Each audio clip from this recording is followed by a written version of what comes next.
Hi guys, welcome to the NCC up here in Brisbane.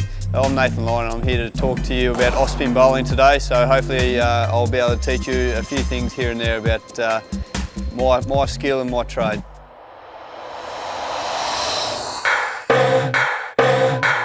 Number one tip for kids learning to bowl spin is the big thing is trying to spin the ball.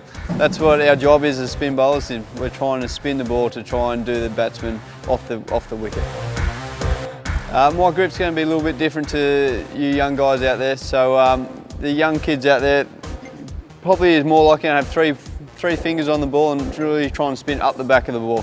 Where if you're a little bit bigger like myself and got big hands, my grip is usually 2 fingers on the ball and really try and spin up the back of the ball so it's coming out the top of your finger and going down like that towards the batsman.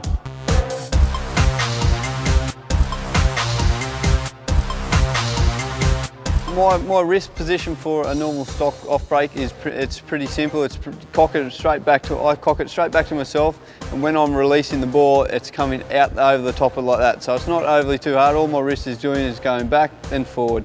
It's not rocket science. It's just a little bit of a tip that may help you spin up the back of the ball. I'm trying right now up here at the NCC, trying to come up with a few different things, a few different balls to bowl. I'm trying to bowl a back spinner at the moment, which is simply, my grip is similar, but I push the ball back into my hand, thumb comes on the ball.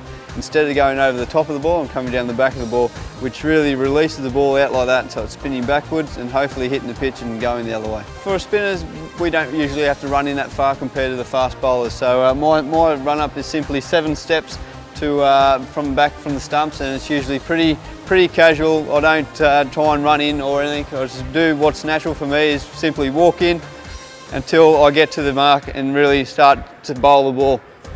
So it's pretty cruisy.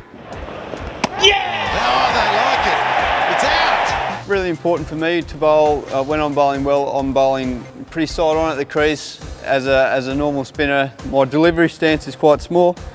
My shoulders are going towards the target, and the big thing is I'm powering up off my back foot and spending a lot of time on my front foot, but I'm going up over the ball like that. So my shoulders are going up, they're not going around, and by my shoulders going up like that, I'm putting spin on the ball, overspin on the ball, which helps me get some bounce.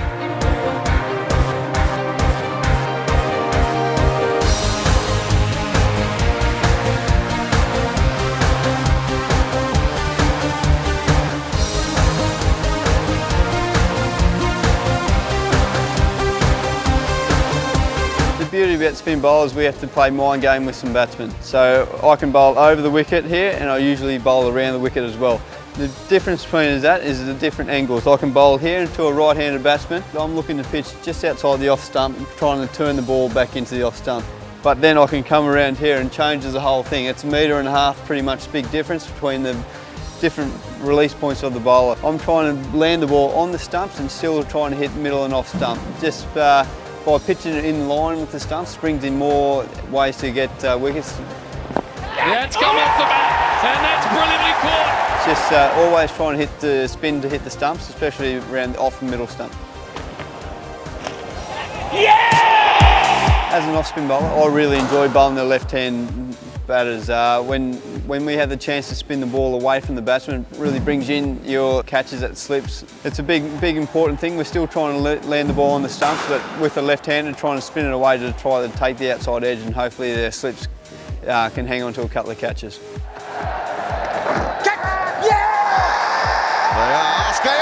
They get. With my relationship with Brad Haddon, he's really crucial for the way I bowl. He obviously picks all the balls that I bowl. Yeah! He knows where the ball is going, and it's really good to have that crucial relationship where the keeper can throw a couple of points here and there and try and figure out how to get batsmen out as quick as possible.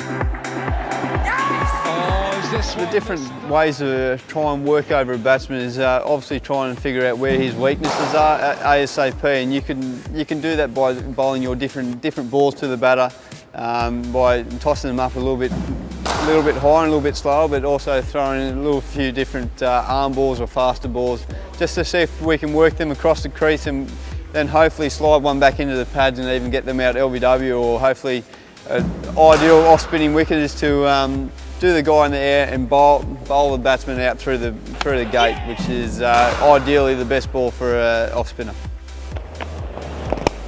Good shot. Yeah, it was a good challenge playing against Kevin Peterson in the Ashes.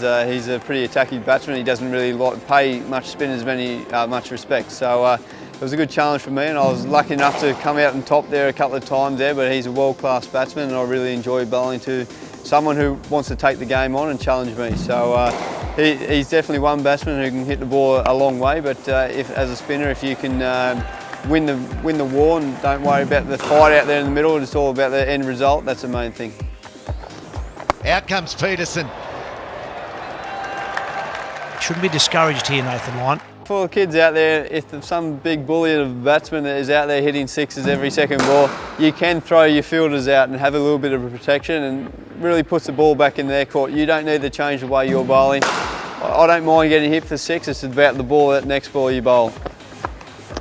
Out he comes again.